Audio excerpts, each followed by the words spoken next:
This lesson will introduce you to programming in Python. Please keep in mind that this is only an introduction, touching on the most basic features of Python programming. If you're not already familiar with Python, I strongly recommend going through some of the many other tutorials you can find online.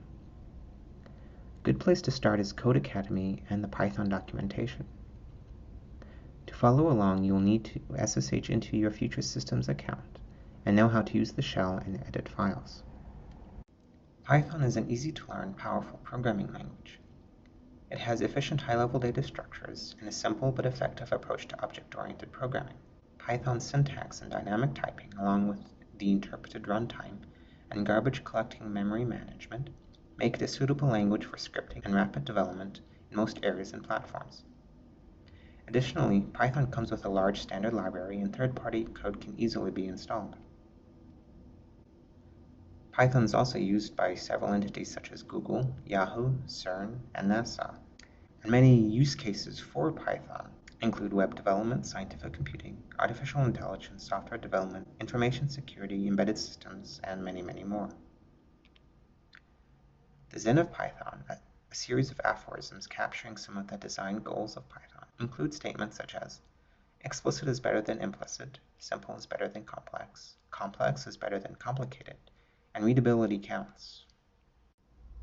Parts of this lesson have been adapted from the official Python tutorial by the Python Software Foundation. At this point, please make sure you are logged onto your Future Systems account with SSH. At the shell prompt, load the appropriate software module.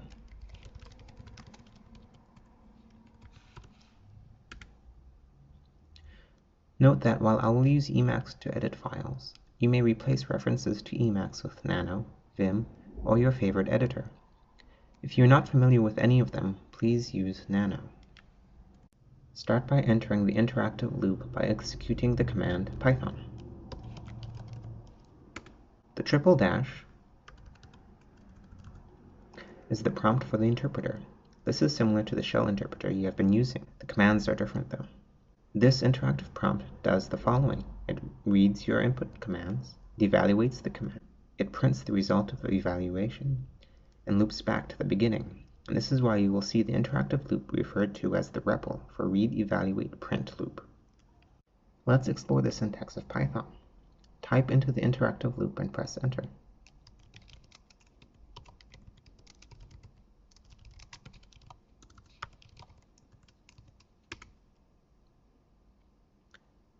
Let's look at what happened. The print statement was given a string to process. A statement in Python, like print, tells the interpreter to do some primitive operation. In this case, print means write the following message to the standard output. The thing we are printing in this case is the string hello world from Python. A string is a sequence of characters. A character can be alphabetic, A through Z,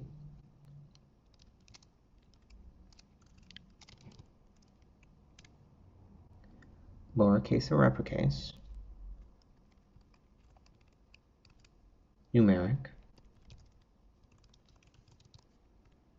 white space, syntactic directives,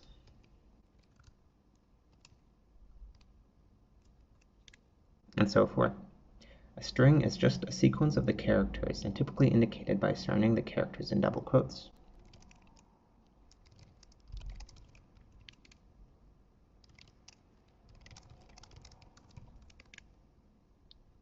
You can also store data into variables to access later. For instance, instead of print hello world from Python,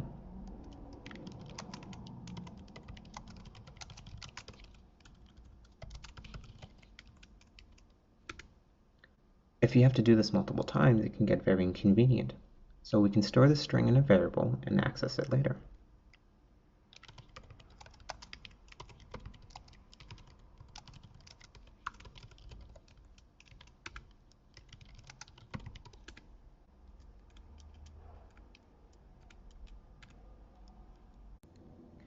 In addition to strings, there are other types of values in Python. For instance, a Boolean is a value that indicates the truthness of something.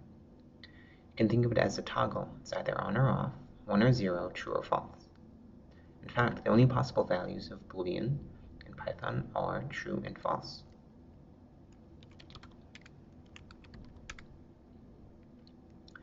You can combine Booleans with Boolean operators and or.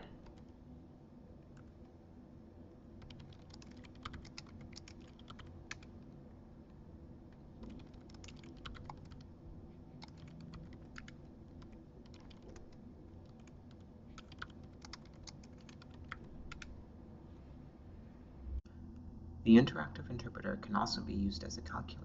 For instance, say we wanted to compute a multiple of 22. We saw here the print statement again and passed in the result of the operation 21 times 2. Python evaluates this expression and then passes the result, the number 42, to the statement print. An integer, or int in Python, is a numeric value without a fractional component. Those are called floating point numbers, or float for short.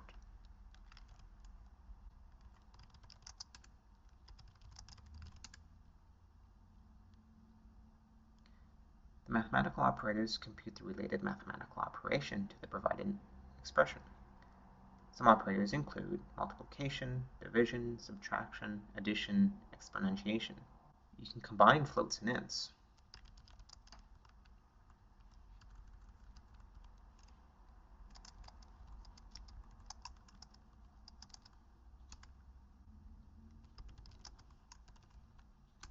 The last one is exponentiation, or 2 to the third power is 8. Note that operator precedence is important. You can use parentheses to indicate the order of operations, which gives you different results.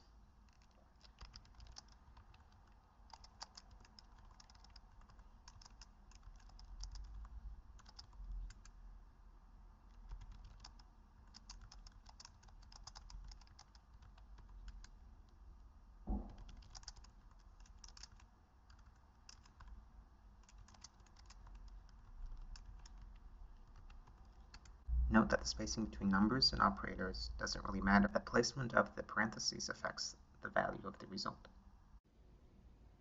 We have seen so far a few examples of types: strings, bools, ints, and floats. A type indicates that values of that type support a certain set of operations. For instance, how would you exponentiate a string? If you ask the interpreter,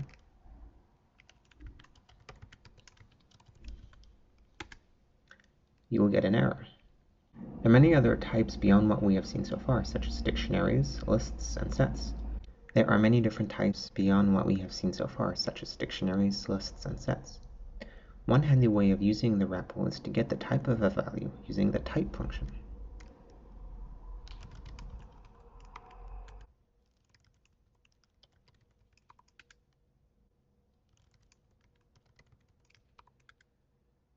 Note that the hello that is a string and the hello variable have the same type, even though one is enclosed within strings.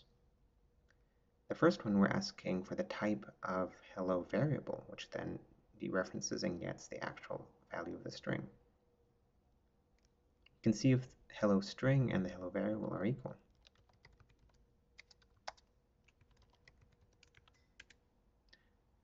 This is correct because the value of hello, the variable, is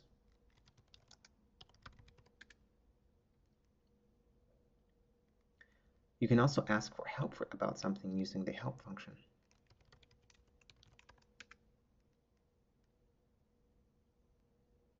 Using help opens up a pager. To navigate, you can use the spacebar to go down a page, W to go up a page, the arrow keys to go up and down line by line, or Q to exit. You can also save your programs to files, which the interpreter can then execute. This has the benefit of allowing you to track changes made to your programs and sharing them with other people. Make sure you're no longer in the interactive interpreter. Type quit and then press enter to exit.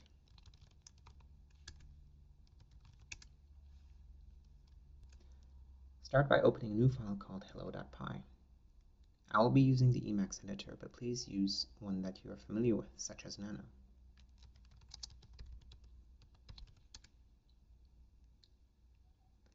Now we enter a simple expression and save.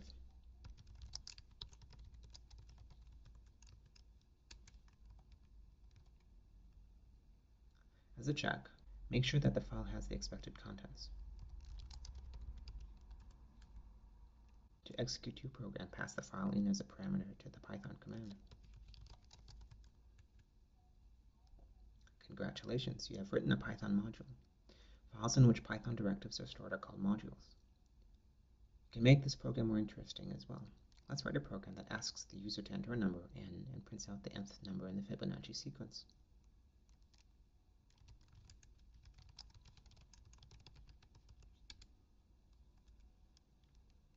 We'll start by importing the sys module from the Python standard library. This module has a number of useful functions and variables, but we'll touch on those later. Now we want to define a function called fib. Fib takes one argument that we're calling n. At this point, we want to provide some documentation as to what fib does. So we open with triple double quotes. And now we can write some freeform text.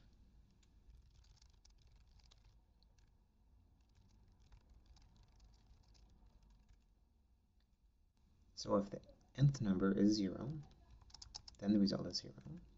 Otherwise, if the number of n is 1,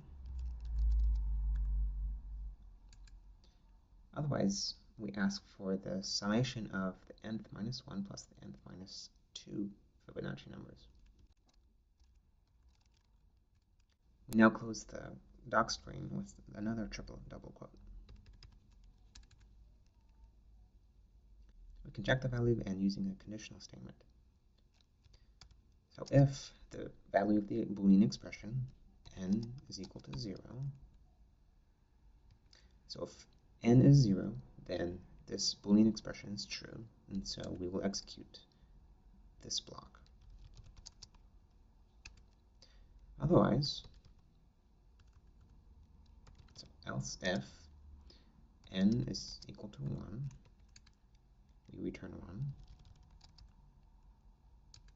Otherwise, we return fib of n minus 1 plus fib of n minus 2. So at this point, we have something else to do. So usually when you write a Python module, you write something like the following.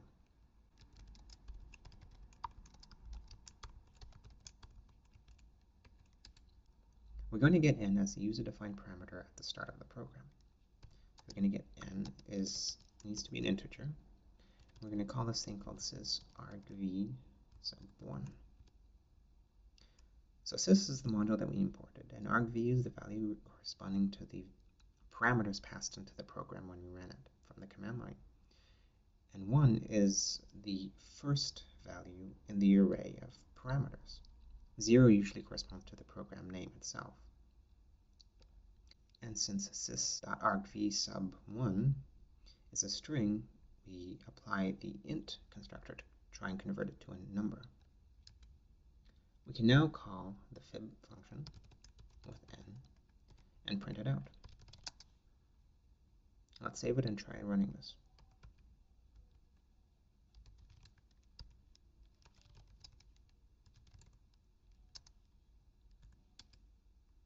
One is 1, 0 is 0, 2 is 1, 5, and so forth. Let's try something slightly fancier.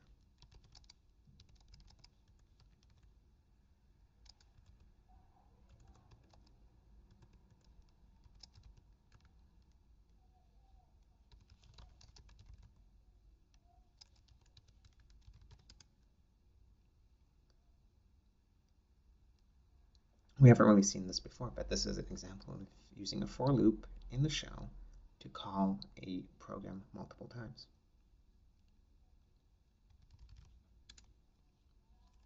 There are a couple of looping constructs in Python, the while loop and the for loop. A while loop iterates until a Boolean expression evaluates to false, and a for loop iterates through a sequence of values.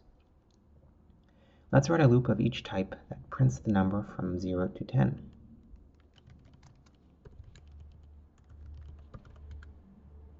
We'll start by defining the number n to be 10, which is the end of our sequence. This is a global variable that will be accessible from everywhere within this module.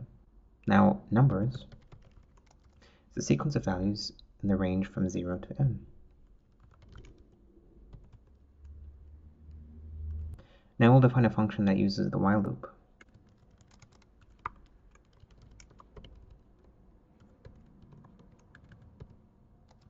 So starting from 0, while the value of I is less than n, we'll print hello in the while loop, and then the number. So this point here is going to be replaced by the value of this. And so number sub I is the ith value in the list of numbers. And now we need to make sure to increment I, otherwise we will be looping forever.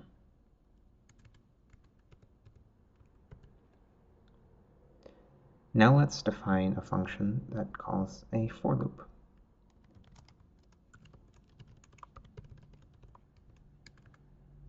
In this case, so for the number I in numbers, we call print hello.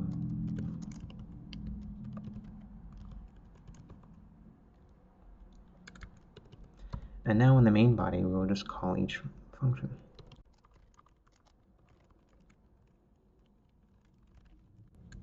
And there we have it. So let's run this.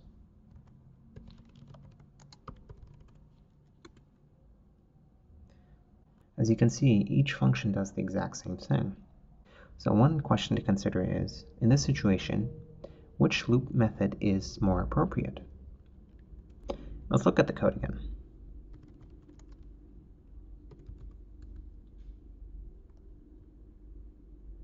Generally, less code is better, since it is easier to understand and maintain. As such, I would recommend using the for loop whenever you need to iterate through a sequence of values, like this situation here. Let's just close up our editor and we're done with loops for now.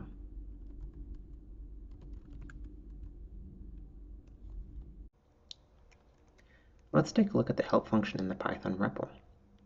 Make sure that you start Python. And let's see what help of help is. So you can tell it's some weird thing. It's called a class underscore helper. Anyway, continuing. Let's look at range.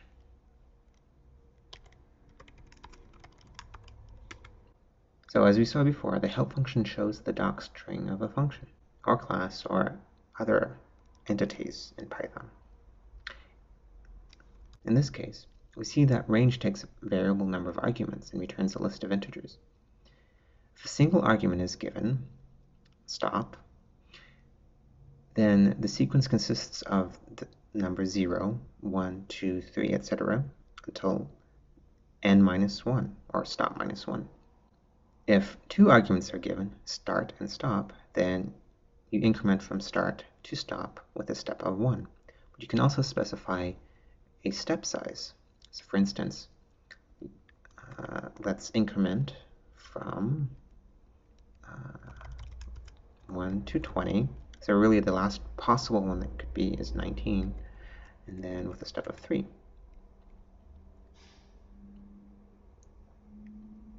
So let's look more at the result of documenting your functions. Recall that earlier we defined a module called printfibs. Well, we can import that module into our current namespace.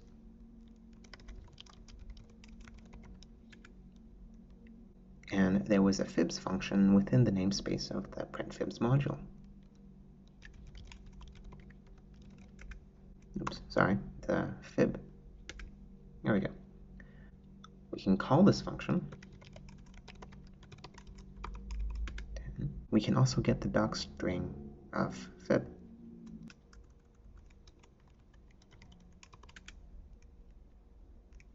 This text should look familiar since it is the one that we entered in when we were defining fib. At this point we can quit the REPL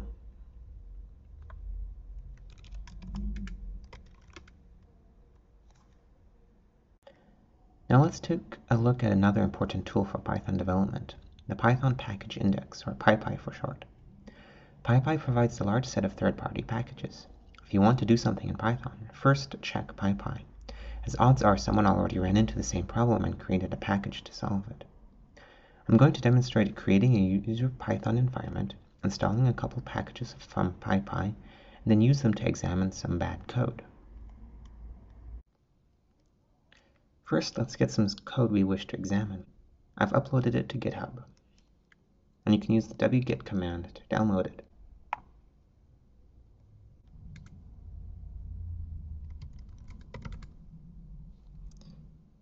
Let's examine the code.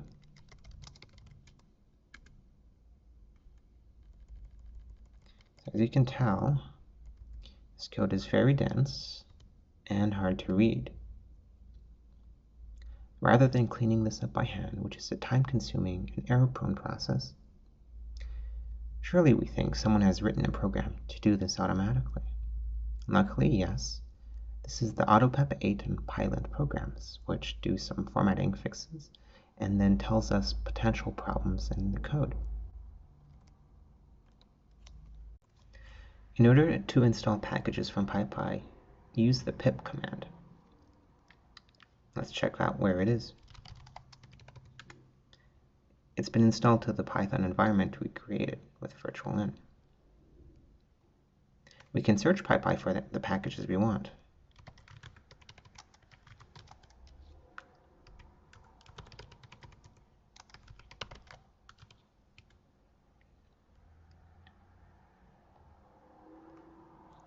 That's quite a bit, so let's filter it through less so we can manage that. So it looks like AutoPep8 is the first one, and then Pylint is the second one. So those are the names we wish to install. So now we can do pip install AutoPep8 Pylint. So what this is doing is it's fetching the packages from the Python package index, downloading them, extracting them, and then going into and doing any necessary building, and then installing them in the local Python virtual environment. So now we have the AutoPep8 command and the Pylint commands available.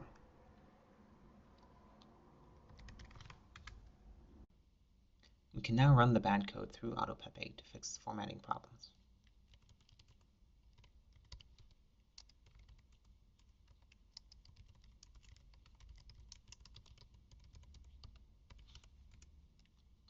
Let's inspect the results.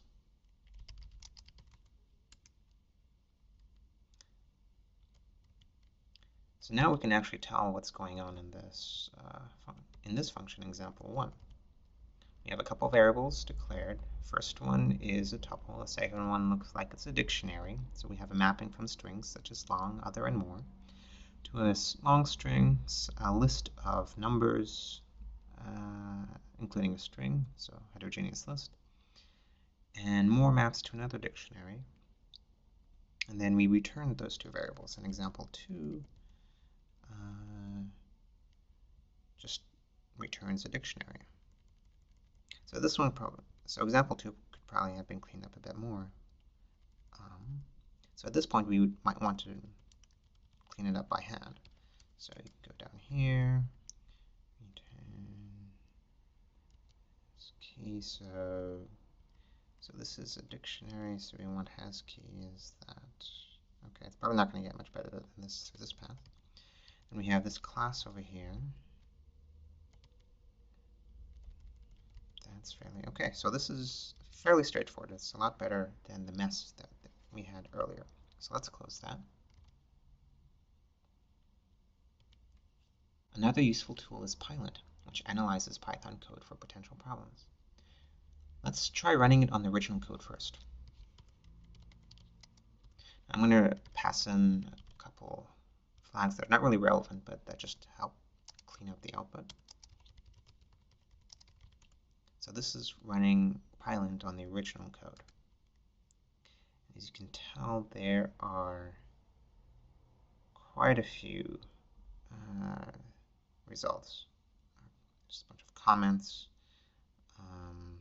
Some things are unnecessary, and it's basically saying that there's a lot that can be fixed about this. So let's try running this on the fixed example. In this case, we only have a few comments. The C code, one error, the E in red towards the bottom, and one potential point where we can do some refactoring to clean things up. And we'll leave those as an exercise to you to go through and fix. And you can try making some changes and then applying Pylint again to see how that improves. This concludes the introductory Python lesson. There is much more to learn about Python, and some useful resources include the Codecademy website, Python documentation. The Python website also has a list of introductory books you may find useful, and always, Google is a valuable resource. If you have additional questions, please ask the instructors. Thank you.